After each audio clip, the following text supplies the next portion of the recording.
Au nom d'Allah, le tout miséricorde, le miséricordieux. Le début de la révélation. Le cheikh, l'imam et le traditionniste Abu Abdillah Mohammed bin Ismail bin Ibrahim bin al-Mughira al-Bukhari, qu'Allah ait pitié de son âme, dit: Comment commença la révélation chez le messager d'Allah sallallahu alayhi wa sallam?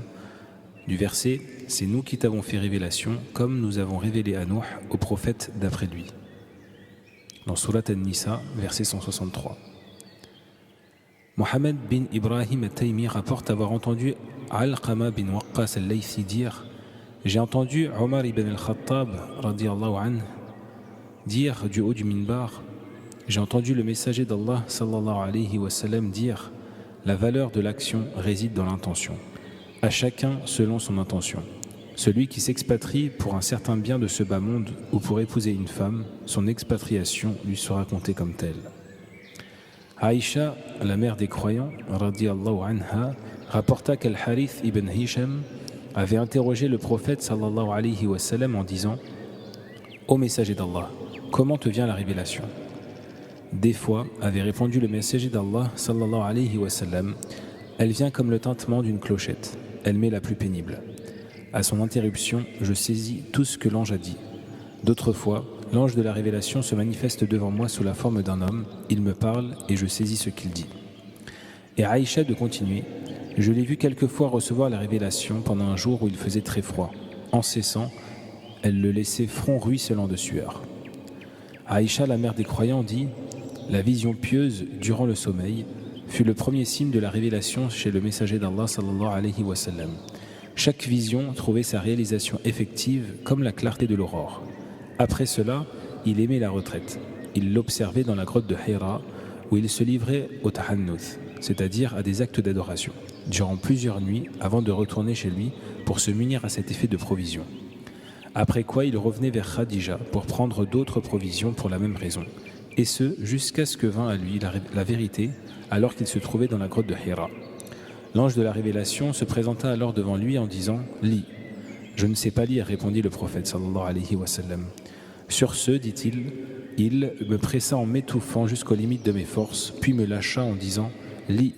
Je ne sais pas lire, dis-je de nouveau. Il me pressa une deuxième fois jusqu'aux limites de l'étouffement, puis me lâcha. Lis, me dit-il. Je ne sais pas lire, répliquai-je.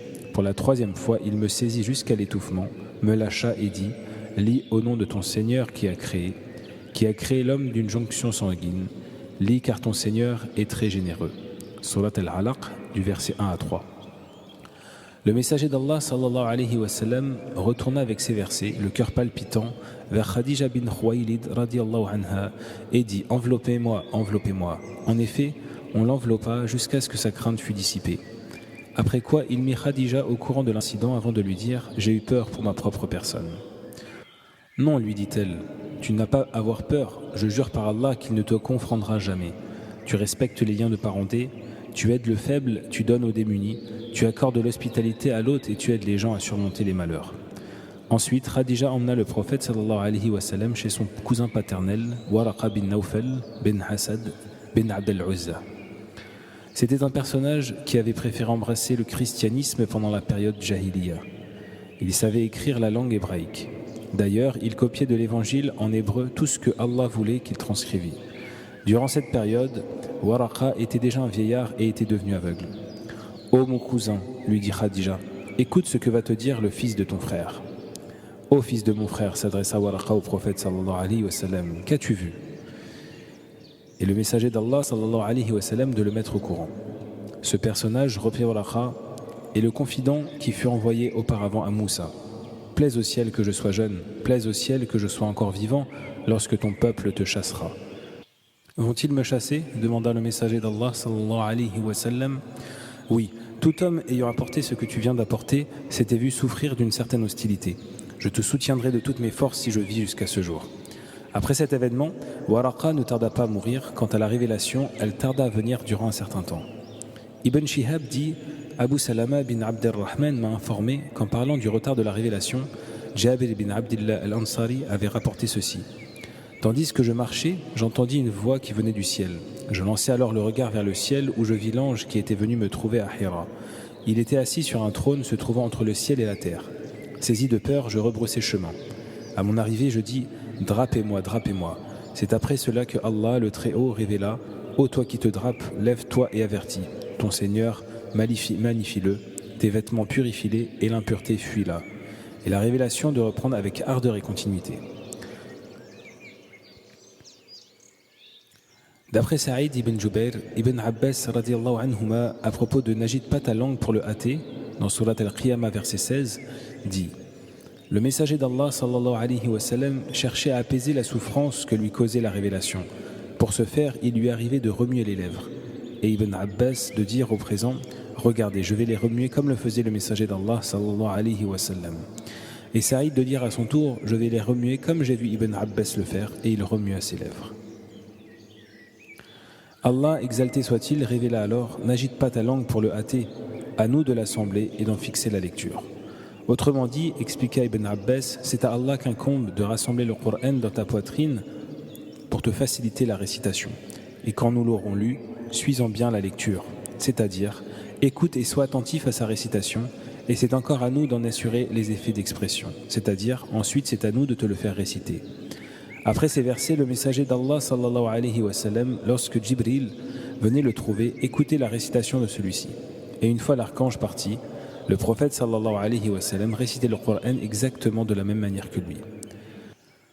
D'après Yunus et Ma'mar, Az-Zuhri dit « Ubaydullah bin Abdillah me rapporta qu'Ibn Abbas avait dit « D'entre les hommes, le messager d'Allah sallallahu alayhi wa sallam était le plus généreux. » Et cette générosité augmentait surtout durant le mois de Ramadan, après avoir rencontré Jibril. Ce dernier, à chaque nuit de Ramadan, venait pour l'enseignement du Coran, après quoi le messager d'Allah sallallahu alayhi wa sallam devenait plus généreux que le vent porteur de pluie. Ubaydullah bin Abdillah bin Uthba bin Mas'ud dit qu'Abdullah bin Abbas l'informa que Abu Sufyan bin Harb l'avait informé de ceci. Durant la trêve d'Al-Hudaybiyah, que le messager d'Allah sallallahu alayhi wa sallam avait conclu avec les mécréants de Quraysh et Abu Sufyan, et au moment où celui-ci était en Syrie, dans une caravane de quelques marchands de Qurayshites, Abu Sufyan se vit mandé par Héraclius, qui se trouvait avec sa suite à Ilia, à Jérusalem, au moment où ses émissaires arrivèrent auprès d'Abu Sufyan. Héraclius les convoqua alors qu'il était entouré des grands personnages de Byzance. À l'arrivée des Qurayshites, Héraclius les invita à se rapprocher, avant de convoquer son interprète pour leur demander « Lequel d'entre vous est le plus proche de cet homme qui prétend être un prophète ?» « Moi, répondit Abu Sufyan. Qu'on le fasse rapprocher, commanda Héraclius, et qu'on fasse aussi rapprocher ses compagnons en les mettant derrière lui. Ensuite, il s'adressa à son interprète. « Dis-leur que je vais interroger celui-ci sur cet homme qui prétend être un prophète. S'il ment, signalez-moi la chose. » Et Abu Sufyan de rapporter « Par Allah, si ce n'était la honte de les voir signaler mes mensonges, j'aurais menti sur le compte du prophète sallallahu alayhi wa sallam. » La première chose sur laquelle il m'interrogea fut « Quel est le rang de sa famille ?» « C'est un noble, répondis-je. Y a-t-il quelqu'un avant lui qui a tenu de tels propos ? Non. L'un de ses ancêtres était-il roi ? Non. Est-ce les nobles qui le suivent ou c'est le bas peuple ? C'est plutôt le bas peuple. Le nombre de ses partisans est-il en croissance ou en décroissance ? Leur nombre s'accroît. Est-ce que l'un d'eux apostasie après avoir embrassé cette nouvelle religion ? Non. L'accusiez-vous d'être un menteur avant cela ? Non. Est-il perfide ? Non, mais cette période est une période de trêve et nous ne savons pas comment il va agir. Cette phrase fut la seule que je pus dire contre le prophète sallallahu alayhi wa sallam. L'avez-vous combattu ? Reprit Héraclius. Oui. Comment était la chose ? Tantôt c'était nous qui emportions la victoire, tantôt c'était lui. Que vous recommande-t-il ? Il nous recommande d'adorer Allah seul et sans aucun associé, de délaisser les croyances de nos pères, d'observer la prière et la véracité et d'être chaste. Enfin, il nous recommande aussi de maintenir les liens de parenté. Sur ce, Héraclius s'adressa à son interprète et lui dit « Dis-lui ce qui suit. J'étais interrogé sur son rang social et tu m'as répondu qu'il était noble. Or, les apôtres ont toujours appartenu aux familles les plus nobles. Je t'ai demandé s'il avait déjà été précédé par une autre personne sur ce sujet et tu m'as répondu négativement. Si ta réponse était affirmative, j'aurais dit que cet homme veut imiter une personne qui l'a déjà précédé. Aussi, je t'ai demandé si l'un de ses ancêtres était roi et tu m'as dit que non. Si par hasard l'un de ses ancêtres était roi, j'aurais cru qu'il veut avoir le trône de son père. Je t'ai en plus interrogé s'il était accusé de mensonge ou non, et tu m'as répondu que non. Ainsi, j'ai su qu'il ne pouvait guère mentir sur le compte du Seigneur tant qu'il a évité ce défaut à l'égard des hommes. Je t'ai aussi interrogé au sujet de ses partisans, et tu m'as dit que c'était le bas peuple. Eh bien, sache que le bas peuple a toujours été le partisan des prophètes. Et je t'ai ensuite demandé au sujet du nombre de ces partisans-là. Augmente-t-il ou diminue-t-il? Et tu m'as dit qu'il était en croissance continue. Et c'est ainsi le cas de la foi, elle augmente toujours. Quant à la conviction des nouveaux convertis, tu m'as dit qu'aucun d'eux n'apostasiait, et c'est bien là le cas de la foi quand sa douceur se mélange avec le cœur. Et sur ces engagements, tu m'as répondu qu'il ne les trahissait jamais. C'est là aussi un caractère qui appartient au messager. Enfin, tu m'as dit qu'il vous recommandait d'adorer Allah seul et de ne rien lui associer, et qu'il vous exhortait à ne pas adorer les idoles, accomplir la prière et d'être véridique et décent. Maintenant, si ce que tu viens de dire est vrai, cet homme s'emparera même de cet endroit où je suis. Je savais bien qu'un tel personnage apparaîtrait, mais je n'avais jamais pensé qu'il serait l'un de vous. Si je savais que je pourrais parvenir jusqu'à lui, j'aurais tout fait pour le rencontrer. Et si j'étais auprès de lui, je lui aurais lavé les pieds. Après cela, Héraclius demanda la lettre que le messager d'Allah sallallahu alayhi wa sallam avait envoyée à Dihya, au gouverneur de Basra, et que ce dernier avait envoyée à Héraclius. Il la lut donc et y trouva. Au nom d'Allah, le tout miséricorde, le miséricordieux. De Mohammed, le serviteur d'Allah et son messager, à Héraclius, le grand chef des Byzantins. Que le salut soit sur celui qui suit la guidance. Je t'appelle selon la formule de l'islam. Embrasse l'islam et tu seras sauvé. Tu auras de la part d'Allah une double récompense. Si jamais tu refuses, tu assumeras les crimes commis contre les Ariens. Ô vous qui avez reçu l'écriture, adoptons une formule valable pour nous et pour vous, impliquant que nous n'adorerons qu'Allah, que nous ne lui associerons rien d'autre et que nous ne prendrons point les uns parmi les autres des maîtres en dehors d'Allah. S'ils refusent, dites-leur, soyez témoins qu'à la volonté d'Allah nous sommes soumis. Et une fois la lecture de la lettre terminée, un grand bruit et des voix hautes s'élevèrent. On nous fit sortir et je dis ensuite à mes compagnons, l'affaire d'Ibn Abu Kabsha devient grave. Voilà que le roi des Byzantins le redoute maintenant. Et c'est à partir de ces événements que je fus sûr que le prophète sallallahu alayhi wa sallam triomphera. En effet, Allah m'a guidé vers l'islam. Az-Zuhri de Ubaydullah dit, Ibn al-Natur, le gouverneur de Ilia, l'ami de Héraclius et l'évêque des chrétiens de Syrie rapporte ceci. À son arrivée à Ilia, Héraclius devint d'une mauvaise humeur. Quelques patriarches lui dirent « Ton air nous laisse craintifs ». Héraclius, qui était devin et aimait l'astrologie, répondit à leurs questions en disant « Cette nuit, en contemplant les étoiles, j'ai vu que le Seigneur des circoncis est apparu. Quel est le peuple qui pratique la circoncision? Ce sont les Juifs, répondit-on. Mais il ne faut guère leur attacher de l'importance.